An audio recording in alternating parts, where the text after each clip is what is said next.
예, 2020년 하반기 첫 번째 예배 7월 5일 주일 예배를 시작합니다. 우리 다 같이 일어나셔서 하나님 앞에 기쁜 마음으로 묵상으로 기도하심으로 예배를 시작하겠습니다.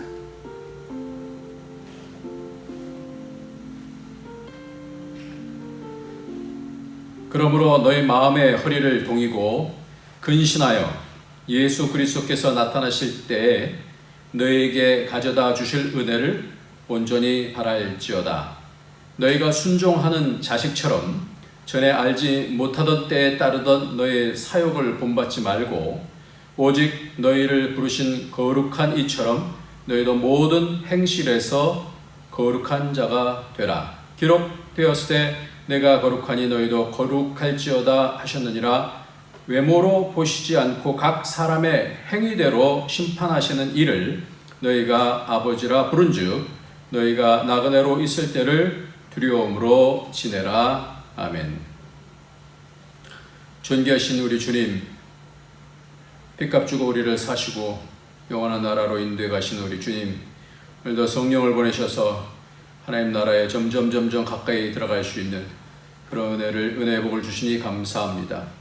여러 가지로 어려운 상황이지만 믿음으로 잘 이겨나갈 수 있도록 주의 성령으로 도우시고 이 예배를 통하여서 하나님 마음 깊이 알고 하나님과 교제하고 하나님께 반응하며 천국을 이루어가는 삶을 살아갈 수 있도록 축복하여 주옵소서.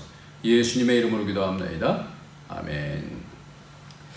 예, 우리 찬송 부르시겠습니다. 우리 찬송가 23장입니다. 찬송가 23장입니다. 찬송가 23장 만입이 내게 있으면 그 입 다 가지고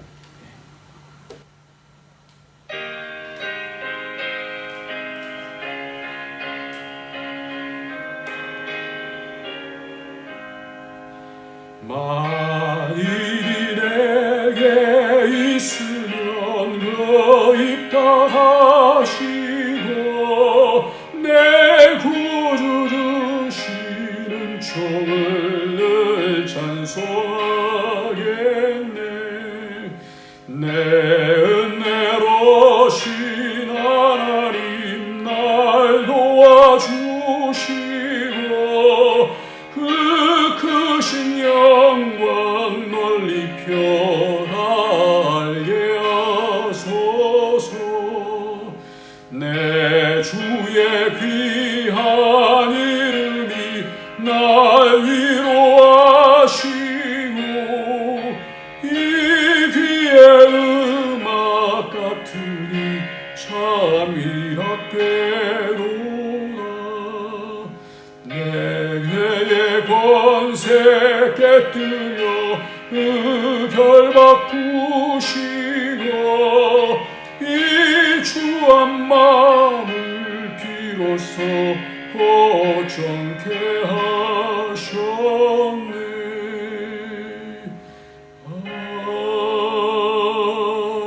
아멘. 이 시간에 주 앞에 나오게 해주신 우리 주님께 감사하며 그럼에도 불구하고 우리 속에 있는 이 더러워진 죄악들을 또 악한 영이 마음속에 분주하게 만들고 무너뜨리고 했던 모든 것들을 예수 그리스도의 보혈의 피로 씻겨지고 치료가 되어져서 하나님 앞으로 나가야 됩니다. 오늘도 우리가 잘 우리 마음을 지키지 못했던 것들을 하나님이 용서해 주시고 예수의 보혈의 피로 깨끗게 하여 주옵소서. 그래서 새살이 돋게 하여 주시고 하나님의 성령으로 세임 얻게 하여 주셔서 세상에서 이길 수 있는 주의 복된 사람들 되어갈 수 있도록 주님께서 인도해 달라고 우리 다 같이 회개하면서 주 앞으로 나가도록 하겠습니다. 존귀하신 하나님 아버지 감사합니다. 하나님 주님 그래서 아버지 하나님의 주의 뜻으로 채워주시니까 감사합니다. 주님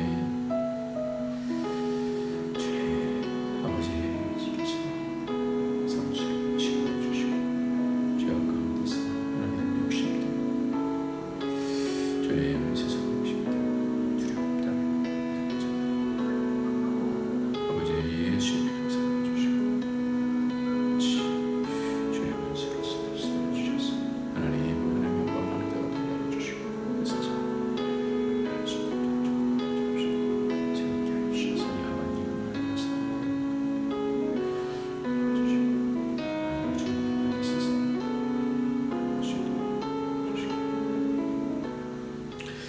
존귀하신 우리 하나님 아버지, 예수 그리스도의 보혈의 피로 우리의 죄의 권세를 깨뜨려 주시고 영원한 하나님 나라로 갈 수 있는 복을 허락하여 주시니 감사합니다.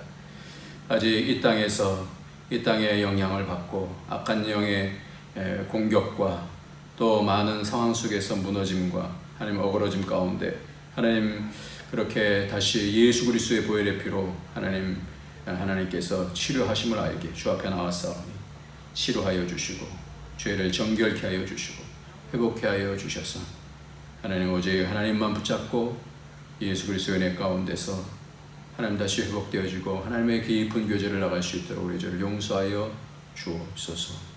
피의 권세가 능력인 줄 믿사오니 우리를 회복시켜 주옵소서. 주님과 깊은 교제를 갈 수 있도록 주님 만져 주옵소서. 예수님의 이름으로 기도합나이다. 아멘. 네. 오늘은 마태복음 말씀이죠. 마태복음 19장 말씀입니다. 19장 마지막 이게 부분이 되겠습니다. 마태복음 19장 23절부터 29절까지 말씀을 보도록 하겠습니다. 마태복음 19장 23절부터 29절까지 말씀입니다. 예. 우리 저랑 같이 교독하겠습니다. 제가 먼저 한 절 23절을 읽으면 여러분들이 24절을 읽어주시고 번갈아 가면서 성경을 29절까지 읽도록 하겠습니다. 예수께서 제자들에게 이르시되 내가 진실로 너에게 이르노니 부자는 천국에 들어가기가 어려우니라. 다시 너에게 말하노니 낙타가 바늘귀로 들어가는 것이 부자가 하나님의 나라에 들어가는 것보다 쉬우니라 하시니 제자들이 듣고 몹시 놀라 이르되 그렇다면 누가 구원을 얻을 수 있으리까?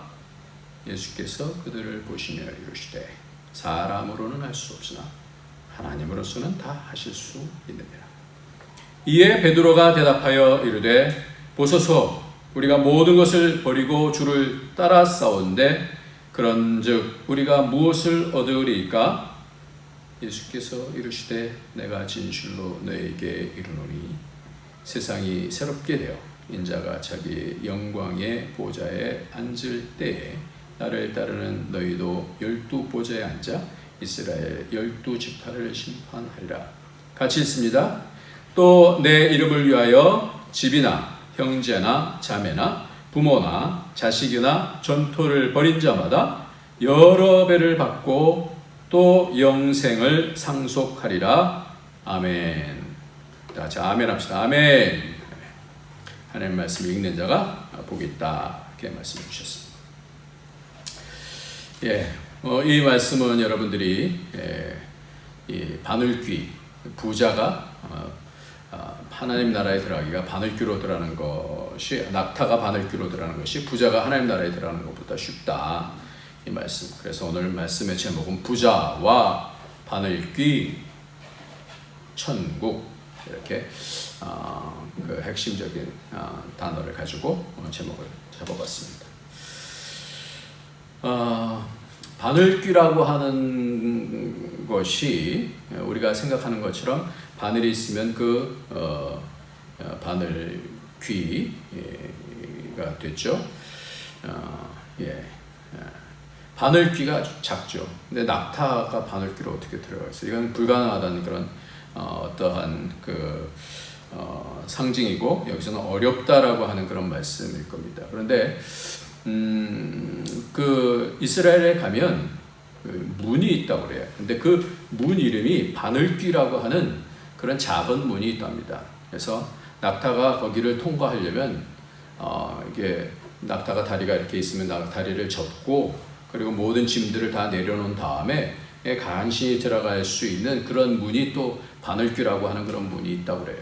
여하튼 그 문이든지 아니면 그 바늘에 귀든지 간에 부자가 천국에 들어가는 것이 그만큼 어렵다라고 하는 것들을 말씀하는 내용일 것입니다. 1978년에 부산 초량에 76세 된 할머니가 있었답니다. 그분은 일찍 남편을 잃고 홀로 아들 둘, 딸 둘을 길렀습니다. 큰아들 집에서 지내오시다가 회복될 수 없는 병이 들었어요. 그래서 할머니의 임종은 다가오고 자녀들은 한자리에 모였습니다. 그때 할머니는 자녀들에게 억울해서 못 죽겠다 이렇게 말씀하시는 거예요. 그러면서 큰 한숨을 쉬시면서 내가 네 형제 키우느라고 죽을 고생을 했다. 다른 소원은 다 이루어졌는데 그러나 한 가지 소원이 이루어지지 않아서 억울해서 못 죽겠다. 그러면서 다이아몬드 반지 하나를 해달라고 그렇게 얘기를 하는 거예요. 여자로 태어나서 평생 다이아몬드 반지를 한 번 끼워보지도 못하고 죽는 것이 억울하다 이렇게 얘기를 했나 봐요. 자녀들이 밖으로 나와서 의논을 했어요.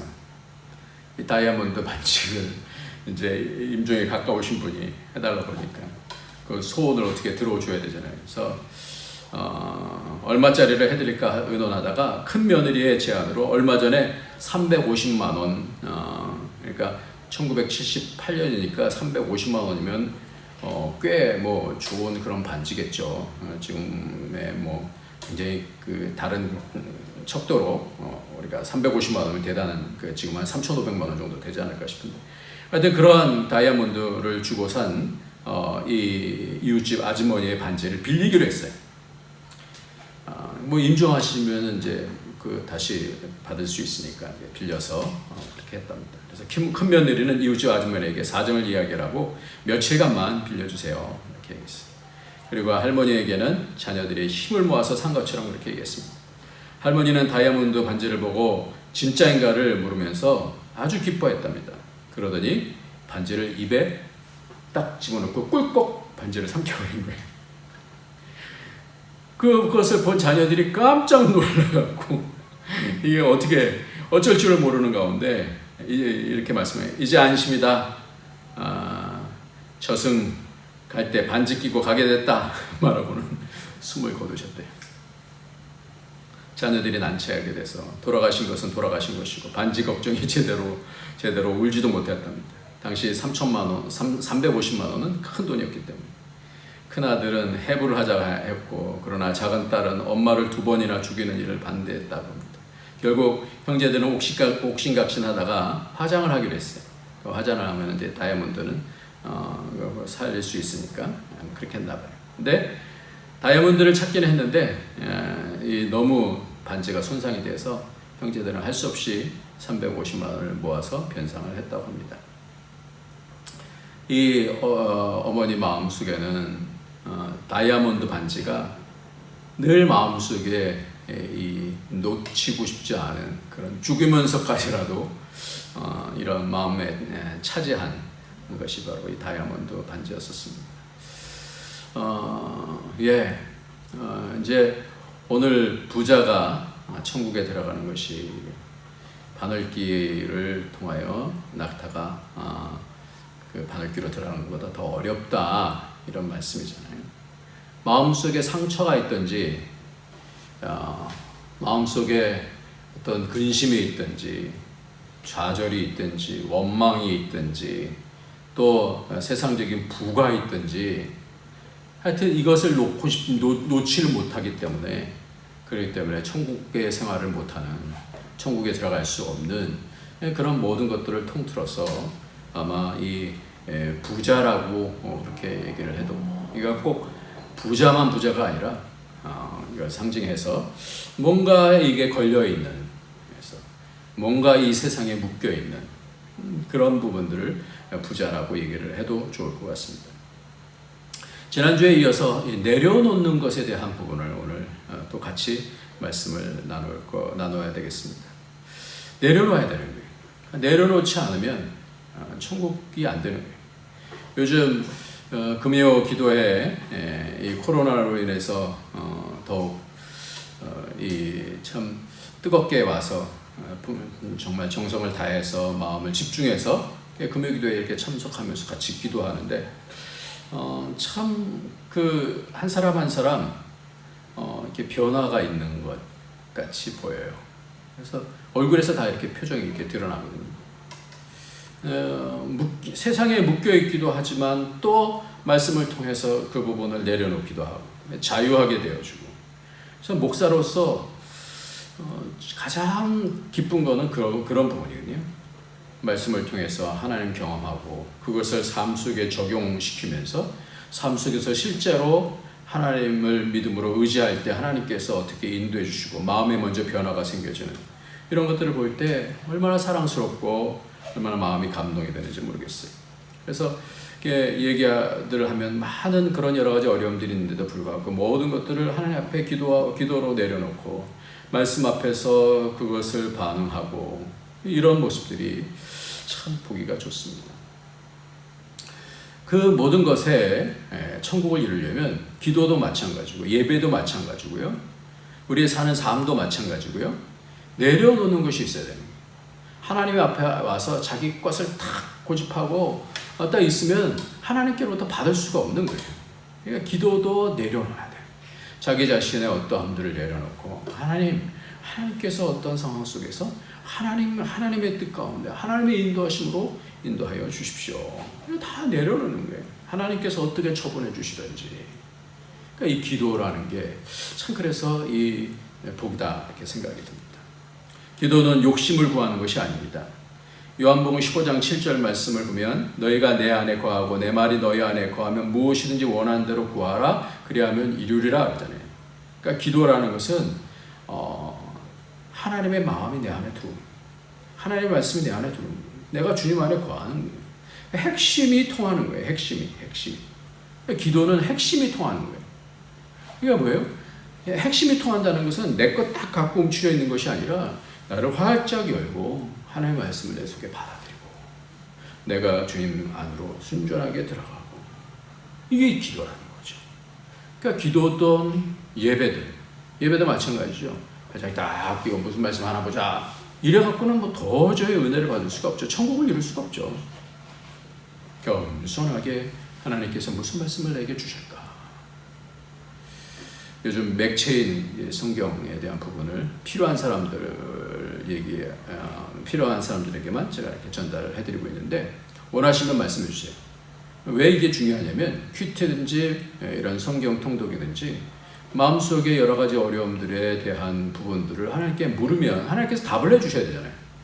근데 이런 말씀들을 받으면서 그 가운데서 하나님의 답을 찾아낼 수 있는 거예요. 그러니까 그것이 뭐예요? 나의 어떤 생각, 고집들을 내려놨을 때 하나님께서 여러 방편으로 말씀을 해주신다는 것이죠. 내려놓아야 되는 거예요. 내려놓는 것이 믿음입니다. 그러니까 기도도 믿음의 기도를 하기 위해서는 자기 자신을 내려놔야 되는 거예요. 그래야지 하나님 마음을 잡을 수가 있어요. 하나님께서는 믿음의 훈련을 할 때 항상 자기 자신을 꺾어야 되게끔 그렇게 만드셔요. 그래서 아브라함에게도 본토 친척 아비집을 떠나서 내가 내게 명령한 곳으로 가라 이렇게 얘기를 하잖아요. 내가 지시하는 땅으로 가라. 그리고 거기서 떠나게 하시는 거예요. 자기가 있던 곳을 떠나는 게 이게 쉬운 것이 아니잖아요. 완전히 자기를 꺾어버리는 거거든요. 이게 믿음이에요. 믿음은요 항상 뭐예요? 나 자신의 생각을 내려놓고 자꾸만 하나님의 방법을 따라서 하나님의 생각을 따라서 순종하면서 나갈 때 그때 하나님이 이렇게 하시는구나. 하나님께서 이런 계획이 있으셨구나. 그걸 알고 하나님을 점점 의지하게 되는 것이 그것이 믿음인 것이죠. 그래서 그 예수 제자 훈련 학교라고 있는데 제일 처음에 배우는 것이 뭐냐면 권리 포기라는 거예요. 그러니까 내 권리를 갖고 있으면 잘할 수가 없어요. 내 권리를 포기하면 하나님께서 일하신다. 내 권리 포기에 대한 부분을 하면 하나님께서 그때 역사하시고 하나님의 능력이 드러나지고 하나님께서 일하심이 드러난다. 그래서 DTS라고 하는 그 학교를 가면 처음부터 그 훈련부터 합니다. 뭐 늘 말씀을 드립니다만은 원숭이를 잡기 위해서는 그 항아리 좁은 항아리에다가 바나나를 집어넣고 그것을 딱 붙들어 매누면 그런 원숭이가 그 안에 손을 쑥 집어넣어서 바나나를 딱 잡잖아요. 바나나를 잡고 그리고 그 사람들이 잡으러 오면 그냥 바나나를 놔버리고 그냥 도망 나오면 되잖아요. 그런데 이 움켜잡은 바나나를 놓지 않으니까 딱 목에 걸리는 거예요. 이게 주먹이 쥐었으니까. 그래서 원숭이를 잡는다고요. 그러니까 믿음이다라는 건 뭐냐면 자꾸만 나를 잡고 있는 것, 내 고집, 내 생각이 옳다라는 것, 교만, 이런 것들, 내 자아, 이것이 강하면 강할수록 그러면 믿을 수가 없는 거예요. 이게 부딪히게 되는 거예요. 내가 나를 놔버리면 마치 죽을 것만 같은 거예요. 그럼 믿을 수가 없죠. 그래서 놓고 내 것을 놓고 무엇을 잡을 것인가. 이것이 늘 말씀을 드리지만 이것이 선악과 아니에요.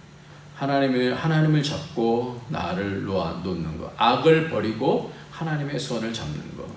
이게 우리 삶 속에서의 믿음이다 그랬어요. 그래서 선행이라는 것은 내가 뭔가 내 의도를 가지고 내가 착한 일 해야지 하는 그런 게 아니라 그랬어요. 선이라는 것은 오직 하나님이라 했어요. 그래서 예수님께서 지난주 설교에서 그렇게 말씀해요. 오직 선은 하나님이시다.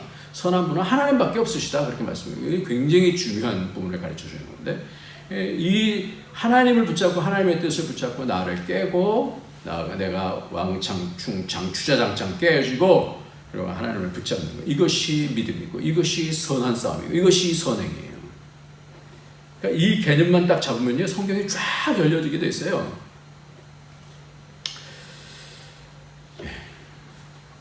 어떤 강의를 들어보니까 우리에게는 문이 있다고 그래요. 근데 이 문을 통해서 입의 문, 코의 문, 귀의 문, 눈의 문, 그리고 아래에 있는 성기도 문이라고 해요. 그래서 악한 영이 일단 문을 통해서 다 들어온다는 거예요. 이 귀신들이 이렇게 들어온다는 거예요.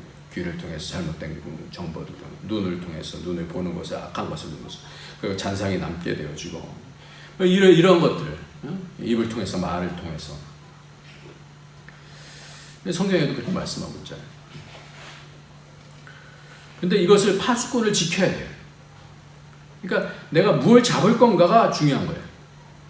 어떤 정보를 내가 잡을 것인가가 중요한 거예요. 그러니까 내게 뭔가 그 귀에 아주 달콤한 그런 얘기를 해주면 그걸 잡을 것인지, 사단이 뭐라고 해주면서 너 죽지 않아 정령 이런 거 아니에요? 근데 이 부분을 딱 분별을 해서 막아야 되는데, 파수꾼을 통해서 막아야 되는데 이 부분들을 딱 받아들이니까 그러니까 속이 더럽혀진다는 거죠. 어제 딸이 친구와 이렇게 갈등이 있었나 봐요. 그래서 많이 힘들어할 때 어떻게 말을 해줘야 되는가, 어떻게 말을 해줘야 되는가. 그러면서 그 말씀을 같이 나눴어요. 그렇게 얘기를 했어요. 선으로 하나님께서 어떻게 생각하시는가. 선으로 악을 이겨야 된다. 모든 믿음의 과정은 바로 이겁니다. 야곱의 12아들 중에서 유다가 자기가 베냐민 대신에 인질로 잡히죠. 인질로 잡혀요. 그러니까 자기를 내려놓는 거죠. 그때 어떻게 해요? 하나님께서 그를 존귀하게 부르는 거예요. 그래서 예수님이 유다의 지파로 오시게 되어져요. 대속이라는 거죠. 목회하면서 보면 두 종류의 사람이 있어요. 그러니까 삶을 살아가면서 이 세상으로 자꾸만 채우고 뭣도 하고 그러면서 세상 존귀로 그냥 바둥바둥. 물론 이 세상의 것이 필요하니까 이제 그렇게 어느 정도는 다 열심히 살고 그래야죠. 근데 뭐 끝도 없이 채우는 거예요. 끝도 없이. 더 좋은 거, 더 좋은 자리, 남과 비교하고 시기하고. 근데 목회하면서 보면 그것을 어느 순간 이렇게 꺾고 나서 하나님의 형상으로 채워지는 그런 싸움을 해가면서 점점 그 얼굴이 밝아지고 하나님의 형상이 드러나지는 그런 두 종류가 있는 것 같아요. 그러니까 잘 선하게 싸움을 싸워서 이기면 존귀해진다는 것이죠. 그래서 이 내려놓음이라는 건요, 평생 하나님을 잡는 그런 훈련이에요. 나를 내려놔야, 내 생각을 내려놔야, 내가 옳지 않다는 것을 내려놔야. 성경은 다 그 싸움이에요. 욥 같은 경우도 자기 의를 내려놓기가 정말 쉽지 않았어요. 나중에는 하나님만 오르십니다. 이렇게 고백을 하게 되어져요. 그래서 이 땅에서 열심히 사는 사람일수록 좀 더 그럴 수가 있어요. 그래서 바늘귀는요, 내려놓는 계속 되어집니다. 계속해서 내려놔야 되는 거예요. 우리 속에 있는 높아져 있는 것들, 부자만 그렇겠어요. 선악과는 계속 되어집니다. 그래서 내려놓음에 실패한 사람이 가인과 같은 경우는 자기 고집을 내려놓지 못하니까 가인이 그 후대를 낳죠. 그 사울과 같은 경우도 그랬어요. 처음에는 성령에 감동된 자였었는데, 가룟 유다는 예수님의 제자인데도 그러지 않습니까? 그러니까 자기 자신을 내려놓지 못한 자는 예수 그리스도를 주로 고백할 수가 없습니다. 그러면 그 천국에 들어간다는 말은 뭘까요? 오늘 이 부분을 조금 제가 도전적으로 좀 질문을 한번 해볼게요. 우리가 어떻게 해야지 천국에 들어가죠? 한번 말씀해 보세요. 어떻게 하면 들어가요? 예수 믿으면 천국 들어가잖아요. 그렇죠? 아멘이십니까? 네. 예수 그리스도를 믿으면 우리는 천국에 가요. 구원을 얻지 않습니까? 여기서 천국과 구원을 같이 오늘 본문에서 같이 말씀하고 있는데, 예수 믿으면 구원을 얻는데 왜 예수님은 부자가 천국에 들어가는 것이 낙타가 바늘귀 들어가는 것보다 어렵다, 왜 이런 말씀을 하시죠? 아니, 부자든 가난한 사람인데 예수 그리스도 믿으면 천국 들어가는 것이지, 구원 얻는 것이지, 뭐 이런 말씀을 예수님이 왜 하시냐, 이게 헷갈리잖아요. 그렇죠? 여러분, 어떻게 천국을 들어갑니까? 여러분, 이 본문을 어떻게 해석했으면 좋겠습니까? 해석이 됩니까? 아니, 예수 믿으면 천국 가는 것이지, 웬 또 예수님께서 부자가 천국에 들어가는 것이 낙타가 바늘귀로 들어가는 것보다 더 아니, 마음에 헷갈리게 왜 이렇게 이런 말씀을 해주시냐 이거예요. 예수님의 말씀이 틀렸나? 아닐 거 아니에요. 오늘 그래서 이 부분을 해석하는 부분이 굉장히 중요합니다. 마태복음은 계속해서 천국을 얘기하고 있어요. 이것은 죽어서만 가는 그런 천국을 얘기하는 것이 아니에요. 마태복음에서 천국에 대한 말씀을 빼면 다 빠질 겁니다. 어떤 사람들은 예수 믿으면서 아유, 천국은 가도 되고 안 가도 되고 그래요. 일단 중요한 거는 지금이죠. 이것도 참 또 그렇죠. 그런 믿으면 안 되죠. 하나님이 천국을 이렇게 많이 말씀하시는데 난 천국 가도 안 가도 이건 아니죠. 하나님 말씀이 이렇게 말씀하는데, 천국에 들어간다는 것은 왜 이렇게 여러 형태로 수많은 말씀을 하시나? 이렇게도 말씀하시고, 천국은 겨자씨와 같다. 여러 양태로 이 천국을 설명하시는 이유가 뭔가? 예수 믿으면 천국 간다, 그렇게만 말씀하시면 딱 심플 끝 이렇게 되어진다, 그렇게 말씀하시지 않고 이 천국이 그렇게 다양하게 주님께서 설명하고 싶어 하시는 이유가 뭘까요? 천국은 믿음으로 가는 나라입니다. 천국 믿음으로 가는 나라 맞아요. 이 믿음이라고 하는 실체가 뭐냐라는 거예요. 이 부분이 가장 중요한 포인트입니다. 믿음이라는 것은 바로 주님 주신 말씀을 따라서 자기를 내려놓는 것이 믿음인 거예요. 이게 순종이거든요. 순종이라는 것은 듣기만 하는 게 아니라 이 청종이라는 것, 따른다라는 걸 얘기하는 거거든요. 구약에서든지 신약에서든지 순종이라는 단어는 듣는다라고 하는 샤마라고 하는 것은 두 가지 뜻이 다 포함되어 있는 거예요. 나를 꺾고 따라간다라는 거예요. 그러니까 참 믿음은요, 내가 머리로만 믿는 게 아니라 어떻게 해요? 따라가는 거예요. 그래서 로마서 1장과 맨 마지막 16장에 보면은 믿어 순종케 하려고 그러는 거예요. 그러니까 믿음이라는 것은 같이 순종하고 같이 항상 그렇게 얘기가 되어지는 거예요. 그러니까 나를 꺾는 거, 나를 내려놓는 것이 아니면 믿음이 아니라는 거예요. 그건 자기 자신을 믿는 거죠. 자기 컨트롤 안에 믿는 것이죠. 하나님을 믿는 게 아니라 내 생각, 내 틀 안에서 믿는 것이죠. 그 믿음이 아니에요. 천국은 믿음으로 가는 나라입니다. 그래서 이 땅에서도 그 나라를 얻어야 되고, 반드시 하나님 나라가 어떻게 너희 안에 있다고 그러잖아요. 우리 안에, 우리 심령 가운데.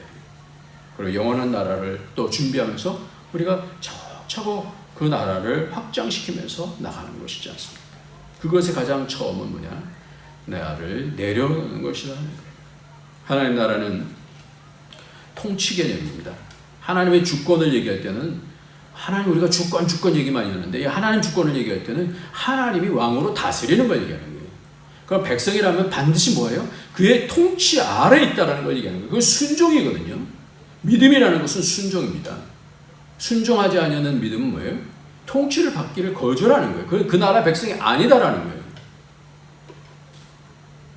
25절 말씀에 보니까 구원이다 그렇게 얘기해요. 이 구원이다. 오늘 25절 말씀을 보면 제자들이 듣고 몹시 놀라 이르되 그렇다면 누가 구원, 천국에 대한 얘기를 하다가 구원에 대한 부분을 같이 얘기하고 있습니다.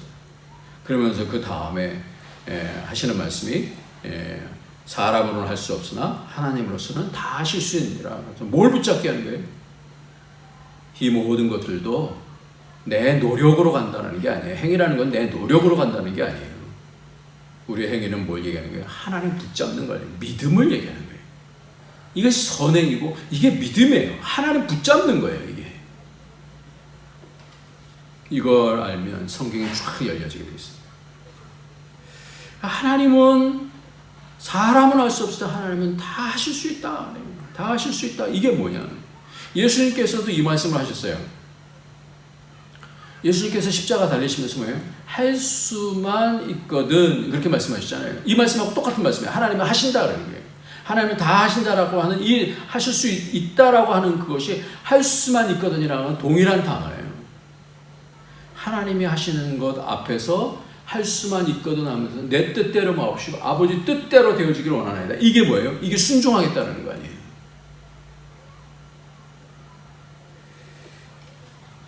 내려놓는 겁니다. 예수님도 내려놨어요. 그 천국을 위해서 자신을 내려놓은 거예요. 이 땅으로 순종해서 내려오신 것이고 십자가에 달리실 때도 그 고통 그리고 그 모든 짐들, 모든 인류의 짐을 다 담당하시면서 그 무게 이런 것들 어떻게 해요? 할 수만 있거든. 이제는 내게서 옮겨주시옵소서. 그러나 왜? 내 뜻대로 마옵시고 아버지 뜻대로 되어지기를 원합니다. 하나님은 모든 걸 다 하실 수 있으십니다. 인간이 내려놓을 때 하나님이 일하십니다. 오늘의 핵심 말씀이에요. 인간이 뭐예요? 인간이 내려놓을 때.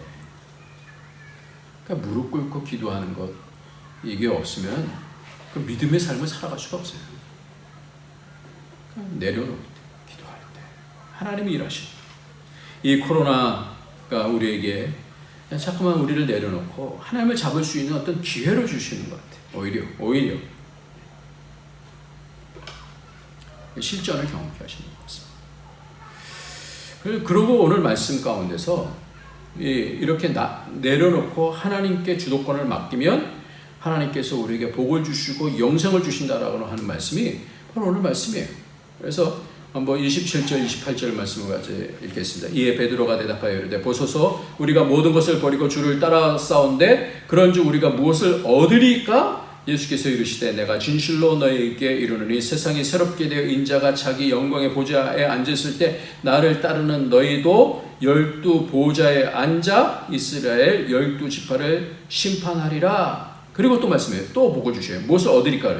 이거는 우리가 예수 그리스도께서 재림하시고 나서의 일이고 그 다음은 뭐냐면 또 내 이름을 위하여 집이나 형제나 자매나 부모나 자식이나 전토를 벌인 자마다 내려놓죠. 여러 배로 받고 이 땅에서 여러 배로 받고 또 영생을 상속하리라 했어요. 영원한 나라를 영생 구원 다 같은 말이죠. 하나님 나라 이 땅에서도 하나님 나라를 누리게 되어주고 하나님의 복을 받게 되어주고 영원한 나라의 복을 받게 된다 이렇게 말씀하고 있습니다. 여러분들 이렇게 자신을 내려놓으면 하나님을 경험한 이게 믿음이 그래서 복인 거예요. 존귀한 자가 되어지는 거예요. 이게 보좌에 앉게 되신다는 거예요. 보좌에. 이 소리치는 심판할 것이다 이런 것이 보좌에 앉아서 심판한다는 것이 소리치면서 너 잘못했어 이렇게 한다는 게 아니고요. 그 존귀로 저절로 알게 되는 거예요. 저 사람은 저렇게 하나님 앞에서 모든 것을 내려놓으니까 하나님께서 저렇게 높여주시는 거구나. 그게 바로 심판이 되는 거예요. 왜 인자라고 말씀하셨을까요? 예수님께서 낮아지신 거예요. 몸을 입고 이 땅에 오셨어요. 또 죽으시면서 내려놓으셨어요. 우리가 어떻게 영생으로 가는지에 대한 길을 알려주신, 내려놓은 것을 가르쳐 주신. 예수 믿는다는 것은 무엇인가? 따르는 겁니다. 27절, 28절에서 그 따르는 것은 주님이시라면 어떻게 하실까 주님이라면. 이렇게 하면서 나를 내려놓고 주님 생각을 자꾸만 붙잡고 따라가는, 그 뒤를 따라가는 것이 바로 믿음의 삶입니다. 그럼 어떻게 하면 되는가? 시편 1편을 보면요, 복 있는 사람은 그렇게 얘기를 하면서 악인은 그렇지 않으면 그랬어요. 그래서 이 복 있는 사람하고 악인하고, 선인하고 악인이라고 그러지 않고 복 있는 사람과 악인으로 이렇게 분별을 해주고 있습니다. 그러면서 복 있는 사람은 악인하고 다른 점이 있는데, 그것이 뭐냐면 악인은 악한 자의 꾀를 쫓고, 그리고 그 다음에 길에 서요. 죄인의 길에 서고 오만한 자리에 앉아요. 근데 복 있는 사람은 악한 꾀를 쫓지 않고 죄인의 길에 서지 않고 오만한 자리에 앉지 아니한다 그랬어요.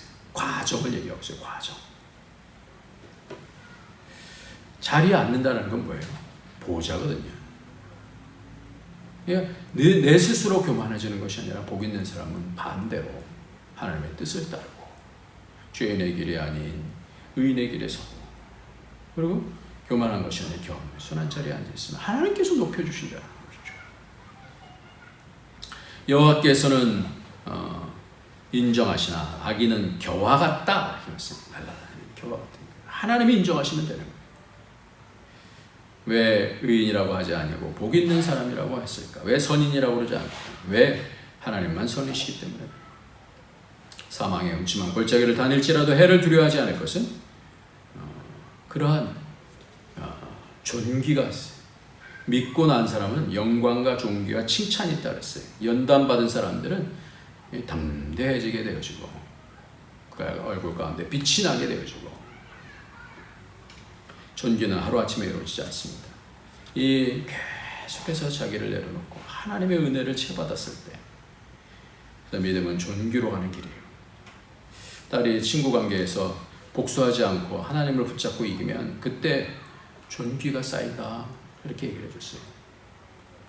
어렸을 때부터 나를 막 어디 힘들게 하는 사람들을 선으로 대해줄 수 있으면 어렸을 때부터 존귀한 삶이 되지 않겠어요? 쉽지 않죠. 자기와의 싸움, 자기를 내려놓고 하나님 말씀 앞에 순종할 때 그렇게 되죠.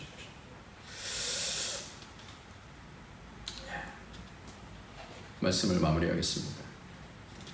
영생만이 아니라 이 땅에서도 여러 해 받는다라고 주님께서 말씀하십니다. 이것이 주님께서 살아계셔서 역사하시는 그런 방법입니다.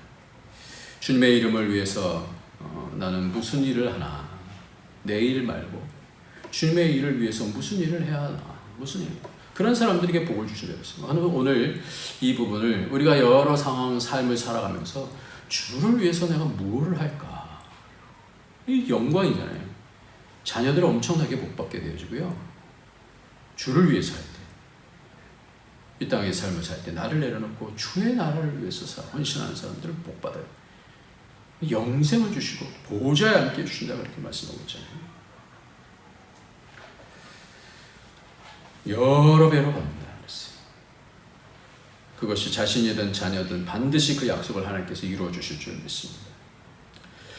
어느 교회 목사님의 사모님이 병원에서 위암 판정을 받았어요. 위암이라고 판정을 받고 보니 젊은 시절 그 좋은 때 교회에 개척하면서 극심하게 고생한 것이 원인이라고 생각이 들었어요. 너무나 기가 막혀서 아무런 생각이 나지 않았어요. 주님을 위해서 충성하고 헌신했다라고 해서 헌신했는데 이 보상이 위암이라고 생각이 드니까 남편도 원망스럽고 하나님도 원망스러운 거예요. 남편이 목사님, 남편도 목사님도 아내가 위암에 걸렸으니 뭐라고 할 말이 없었던 거예요. 엎드려 기도를 해도 답답하고 힘들어서 기도도 제대로 안 되는 거예요. 그러던 어느 날 목사님은 당시 감리교회 신학대학 학장이시던 윤성범 목사님이라고 찾아갔대요. 학장님,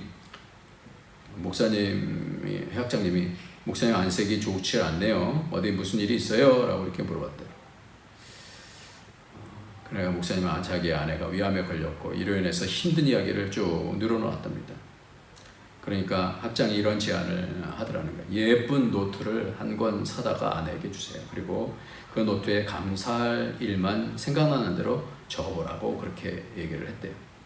목사님이 즉시 예쁜 노트와 볼펜을 사가지고 사모에게 줬어요. 그러자 사모가 짜증을 내면서 아니 지금 이 마당에 무슨 감사할 생각하면 감사할 일이 있다고 그러세요. 불평을 했어요.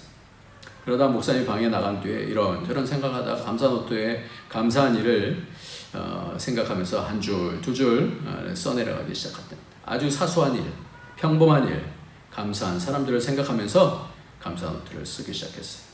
그러다가 과거에 큰 은혜를 받았는데 감사하지 못했던 일들이 생각나기 시작했어요. 그래서 생각이 날 때마다 죽기 전에 그분들에게 감사해야 되겠다고 생각하고 은혜를 베풀어 주신 사람들을 찾아다니면서 감사하기 시작했어요. 그러다가 이렇게 감사하는 일이 더 많아지기 시작했어요.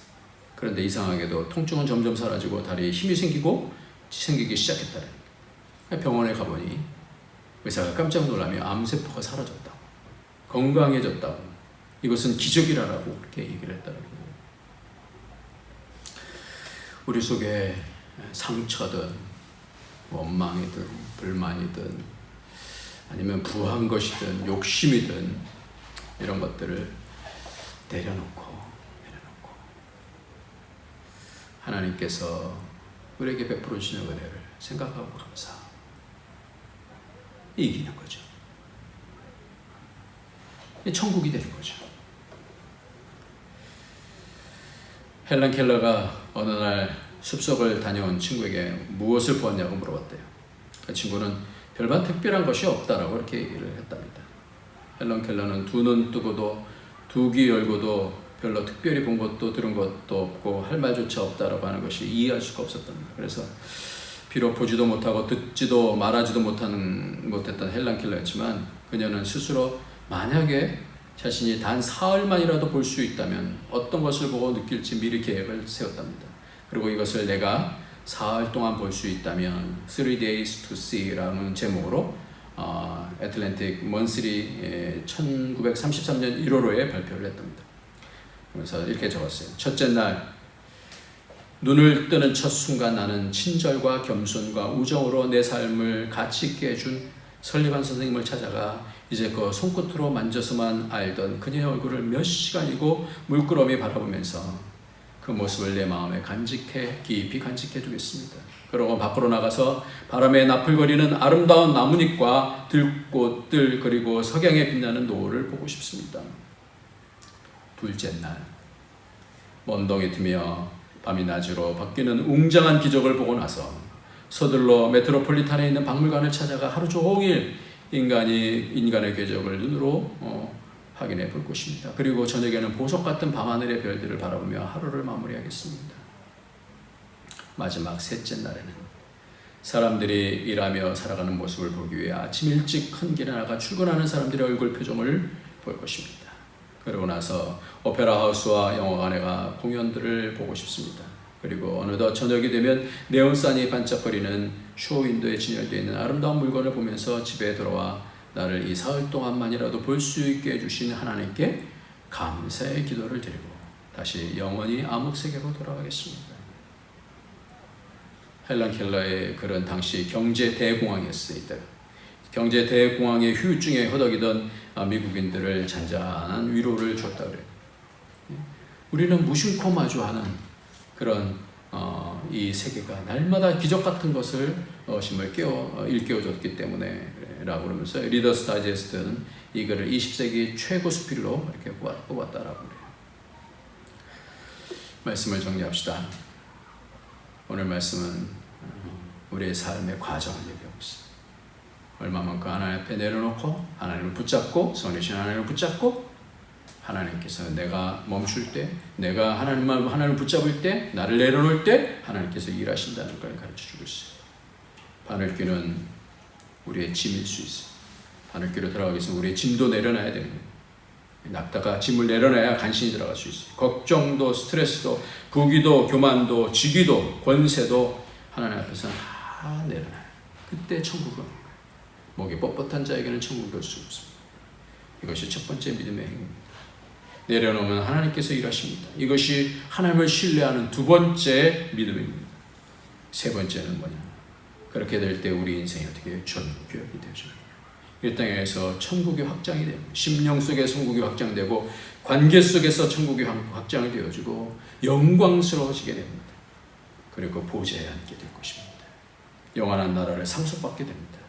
이 땅에서도 복받고 영생을 상속하게 됩니다. 그것이 천국의 실체입니다. 오늘 구원은 예수 믿고 가는 거예요. 맞아요.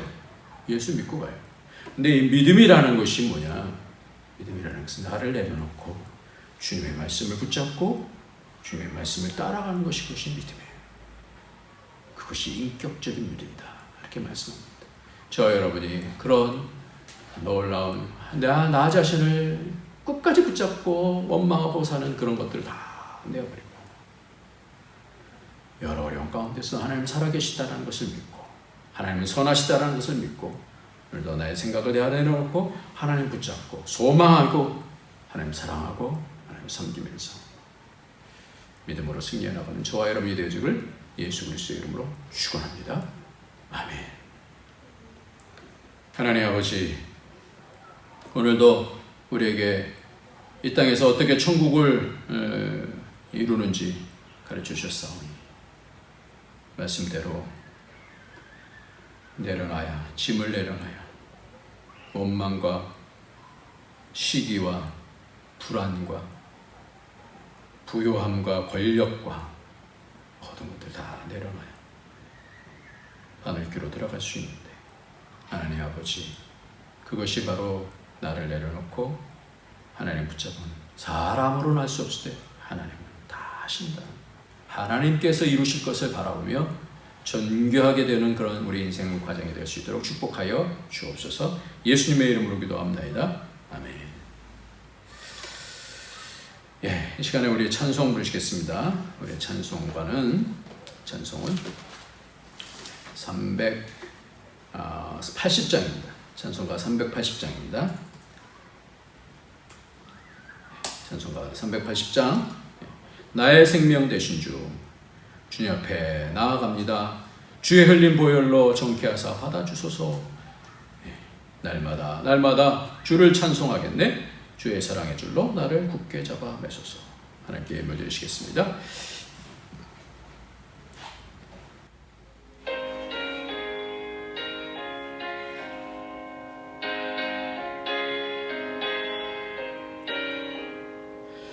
나의 생명 되신 주님 앞에 나아갑니다. 주의 흘린 보혈로 정케하사 받아주소서. 날마다 주를 찬송하겠네. 주의 사랑의 줄로 나를 굳게 잡아 매소서. 괴로운 세상 지날 때 나를 인도하여 주소서. 주를 믿고 나가면 나의 길을 잃지 않겠네. 날마다 주를 찬송하겠네. 주의 사랑의 줄로 나를 굳게 잡아 매소서. 세상 살아갈 때에 주를 더욱 사랑합니다. 밝고 빛난 천국에 나의 영혼 들어가겠네. 날마다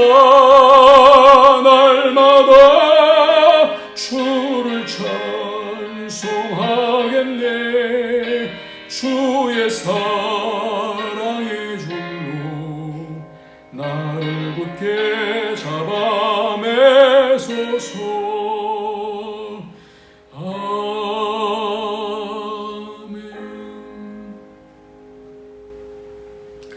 하나님, 이렇게 주님 앞에 나와서 함께 예배드리는 것이 얼마나 큰 복인지요. 오늘도 나를 내려놓고 여러 가지 분주한 것들 내려놓고 생명 되시는 우리 주님 앞에 나와서 예배를 드리고 예물을 드리고 감사하고 기뻐하고 하나님 나라를 바라보게 해주시니 감사합니다. 우리를 받아주시고 우리가 이 땅에서 나를 내려놓고 하나님 뜻을 붙잡고 믿음으로 살아갈 때 주님 위로해 주시고 힘 주시고 이 어려운 시기들을 잘 이겨나갈 수 있도록 성령께서 함께 하시며 복의 복을 더하여 주시옵소서. 우리가 기도하는 것들이 하나님의 뜻이 되게 하여 주시고 하나님의 뜻을 점점 더 깊이 알아나가는 것이 되게 하여 주셔서 하나님께서 우리를 이 땅에서도 천국으로 놀랍게 누리게 하여 주시고 하나님의 역사를 보게 하여 주시고 하나님이 함께 해주시는 삶을 살아갈 수 있게 하여 주시고 하나님의 영원한 천국으로 그 소망을 따라서 이 땅을 담대하게 살아가는 그런 믿음이 되어줄 수 있도록 축복하여 주시옵소서. 예수님의 이름으로 기도합나이다. 아멘. 이제는 우리 주 예수 그리스도의 무한하신 은혜와 독생자 아낌없이 주신 하나님의 그 크신 사랑과 성령의 교통, 교제, 충만 인도하심이 오늘도 이 땅을 살아가면서 겸손하게 하나님만 붙잡고 믿음을 따라서 하나님께서 원하시는 뜻을 다 순종하며 이 땅에 하나님의 형상을 드러내기를 소망하는 모든 주의 권속들 머리 위에 그 가정 위에 그 하는 모든 일들 위에 우리 북경 안디옥 교회 위에 이제로부터 영원토록 함께 있을지어다. 아멘.